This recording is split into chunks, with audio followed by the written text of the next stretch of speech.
మొన్న 'ఎన్టీఆర్ నీల్' ప్రాజెక్టు అలాగే 'సలార్ 2' మీద ఒక క్లారిటీ ఏది అని చెప్పి వీడియో చేశాను గదా!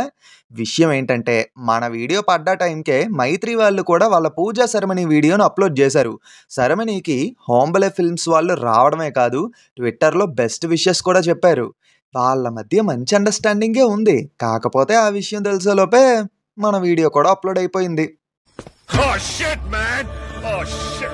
ఇదిలా ఉంటే అదే రోజు మన ట్విట్టర్ అకౌంట్లో అన్నయ్య ఏమో మూర్తి అంకుల్లాగా తెలుగులో ట్వీట్లు దడదడలాడిచ్చారు.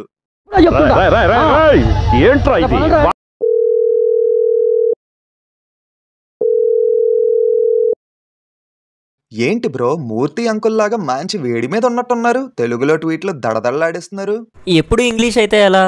మన తెలుగు భాషను కూడా గౌరవించాలి కదా, అందుకే అలా ట్రై చేస్తున్నా. అయినా నేనే నీకు కాల్ చేద్దాం అనుకుంటున్నా. కాల్ చేద్దాం అనుకున్నారా? ఏమైంది? ఎన్టీఆర్ 31 రిలీజ్ డేట్ పోస్టర్లో డీటెయిల్స్ చూస్తే నీల్ మామ గట్టిగానే ప్లాన్ చేశాడు అనిపిస్తుంది. పైగా లాస్ట్ వీక్ యష్ ఇంటర్వ్యూ కోసం కూడా చెప్పావు కదా, చూస్తుంటే ఏదో పెద్దగా ప్లాన్ చేస్తున్నాడు నీల్ మామ. దీని మీద ఒక ఫుల్ వీడియో చేస్తే ఎలా ఉంటుంది చెప్పు? యాక్చువల్లీ నేను అదే అనుకున్నాను. సరే వీడియో రెడీ చేసేస్తానైతే. ఈ వీడియోతో 5K లైక్స్ కొట్టేయాలి. సరే అయితే ఇంకా లేట్ చేయకుండా న్యూక్లియర్ స్టేషన్లోకి అడుగు పెట్టేద్దామా? హాయ్ హలో నమస్తే and welcome to news 3 people. మొదటగా పోస్టర్ ఒకటి రిలీజ్ చేశారు కదా, రిలీజ్ డేట్ కోసం చెప్తూ. ఆ పోస్టర్లో ఉన్న డీటెయిల్స్ ఏంటో చూసేద్దాం. మాకు ఆల్రెడీ తెలుసులేరా బాబు, ఆ పోస్టర్ డీకోడింగ్లు చూసేసామని అంటారా? బట్ మళ్ళీ ఒకసారి వినేయండి, అంటే వీడియో ముందుకెళ్లే కొద్దీ మీకు కొంచెం క్లారిటీ వస్తుంది. అందుకే ఈ పోస్టర్లో మనకి చైనా, భూటాన్, గోల్డెన్ ట్రయాంగిల్ అని చెప్పి ఒక 3 ఏరియాస్ని హైలైట్ చేశారు. అండ్ మీకు తెలియాల్సిన విషయం ఏంటంటే మూవీకి టైటిల్గా డ్రాగన్ అని పెడదాం అని అనుకుంటున్నారట. సో చైనాకి డ్రాగన్కి ఉన్న సంబంధం కోసం మీకు తెలిసిందే. సింపుల్గా చెప్పాలంటే ఒక గాడ్ టైప్ ఆఫ్ క్రియేచర్లా ఫీల్ అవుతూ ఉంటారు. అండ్ ఇంకొకటి ఏంటంటే 1969 అనే ఇయర్ని కూడా పోస్టర్లో మెన్షన్ చేశారు. పర్టికులర్గా అదే ఇయర్లోని ఒక 2 ఇన్సిడెంట్స్ అనేవి జరిగాయి. ఫస్ట్ వన్ మన ఇండియాలోనే Maharashtra Tarapur atomic power station.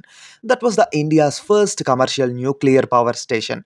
దీన్ని 1969లోని ప్రారంభించారు. దీనికి ఈ ప్రాజెక్ట్కి అసలు సంబంధం ఏంటి అంటారా? గుర్తుపెట్టుకోండి, తర్వాత చెప్తా. నెక్స్ట్ అదే 1969లోని కూన్సా కూడా అరెస్ట్ అవ్వడం జరిగింది. ఎవడ్రా ఈ కూన్సా గాడు అని అనుకుంటున్నారా? The most powerful person. Golden ట్రయాంగిల్లోని స్మగ్లింగ్ ఆపరేషన్స్ చేసేవాడు. అతను కేవలం ఒకటే నినాదాన్ని ఫాలో అయ్యేవాడు, కిల్ ఆర్ బీ కిల్డ్. పైగా ఇతనికి మరో పేరు కూడా ఉంది, the drug lord of golden triangle.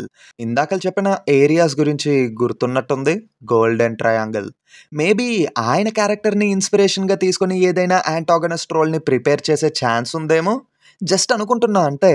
ఎందుకంటే ట్విట్టర్లో దొరికింది, బాగుంది కదా అని చెప్పి తీసుకొచ్చి ఈ వీడియోలో పెట్టేశాను అంతే.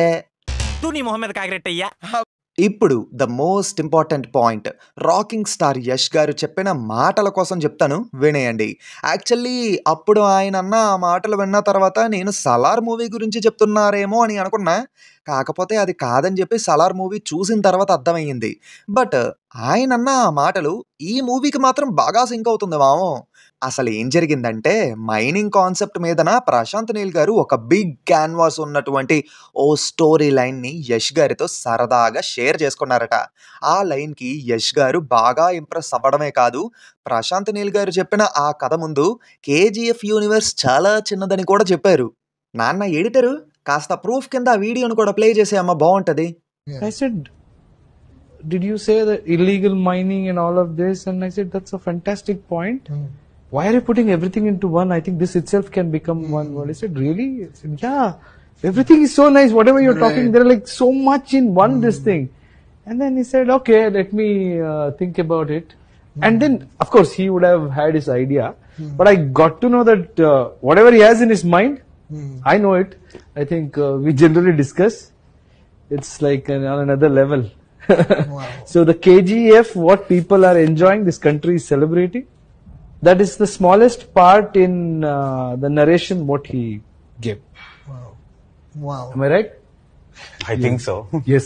ఐ థింక్ డెఫినెట్లీ అక్కడ యష్ గారు చెప్తుంది ఎన్టీఆర్ నీల్ ప్రాజెక్ట్ కోసమే అని అనుకుంటున్నా. పైగా మైనింగ్ కాన్సెప్ట్ అది ఇది అని చెప్పారు కదా! ఈ లెక్కన చూసుకుంటే అక్కడ టర్పూర్ అటామిక్ పవర్ స్టేషన్ కూడా కొంచెం సింక్ అవుతుంది.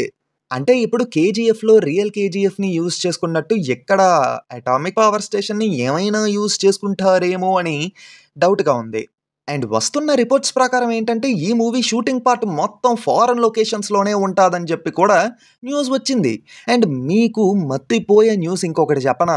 ఇప్పుడు ప్రశాంత్ నీల్ గారు వర్క్ చేస్తుంది ఆయన డ్రీమ్ ప్రాజెక్ట్ మీద అని చెప్పి న్యూస్ కూడా ఉంది. ఆల్సో ఒఫీషియల్ కన్ఫర్మేషన్ ఏంటంటే ప్రశాంత్ నీల్ గారు జూనియర్ ఎన్టీఆర్ గారికి die hard fan. Also NTR గారే ప్రశాంత్ నీల్ గారికి సినిమాల విషయంలో డ్రీమ్ హీరో అంట కూడా. ఈ విషయాన్ని ప్రశాంత్ నీల్ గారు ఒక ఇంటర్వ్యూలో షేర్ చేసుకున్నారు. అండ్ మొన్న NTR Neel and Salaar movie clarification కోసం చేసిన వీడియోలో కూడా క్లియర్‌గా చెప్పాను. ఒకసారి ఆ వీడియో క్లిప్‌ని మళ్ళీ ప్లే చేస్తాను చూడండి. Flash back. పాస్ట్ 20 ఇయర్స్ నుంచి ప్రశాంత్ నీల్ గారు జూనియర్ ఎన్టీఆర్ గారికి డై హార్డ్ ఫ్యాన్. పైగా ఎన్టీఆర్ గారిని అడ్మైర్ చేస్తూ ఉంటారట ప్రశాంత్ నీల్ గారు. ఆయన ఒక ఇంటర్వ్యూలో ఒక మాట అన్నారు. "There is no powerful thing than making a movie with the power house himself" అని. ఈ మాత్రం డీటెయిల్స్ చాలనుకుంటా ఎన్టీఆర్ నీల్ ప్రాజెక్ట్ గ్రాండ్‌గా ఉంటదని చెప్పడానికి. అస్సలకే ఎన్టీఆర్ గారి ఫ్యాను. అస్సలు సిస్సలైన ఫ్యాన్ బాయ్ మూవ్‌మెంట్ ఎలా ఉంటదో చూస్తారు ఈ మూవీతోని. సో ఫైనల్లీ అదిదా విషయం. ఈ వీడియోతో మీ ఎక్స్‌పెక్టేషన్స్ ఓవర్‌గా పెంచేసి రాంగ్‌గా ప్రిపేర్ చేయాలనేది నా ఉద్దేశం కాదు మామ. జస్ట్ ప్రాజెక్ట్ కోసం అలా ప్రాజెక్ట్ రేంజ్ కోసం చెప్పానంతే. సో ప్రతిసారి చెప్పిందే మళ్ళీ చెప్తున్నాను. ఆల్వేస్ కీప్ యువర్ ఎక్స్‌పెక్టేషన్స్ లో ఆన్ ఎవ్రీ మూవీ. ఎందుకంటే మనం పెట్టుకునే హెవీ ఎక్స్‌పెక్టేషన్స్ ఒక్కోసారి మన సినిమాటిక్ ఎక్స్‌పీరియన్స్‌ని కూడా చెడగొడుతుంది కాబట్టి. So that's all for this video. మళ్ళీ కొత్త వీడియోతో మీ ముందుకు వస్తాను. Until then take care and bye by.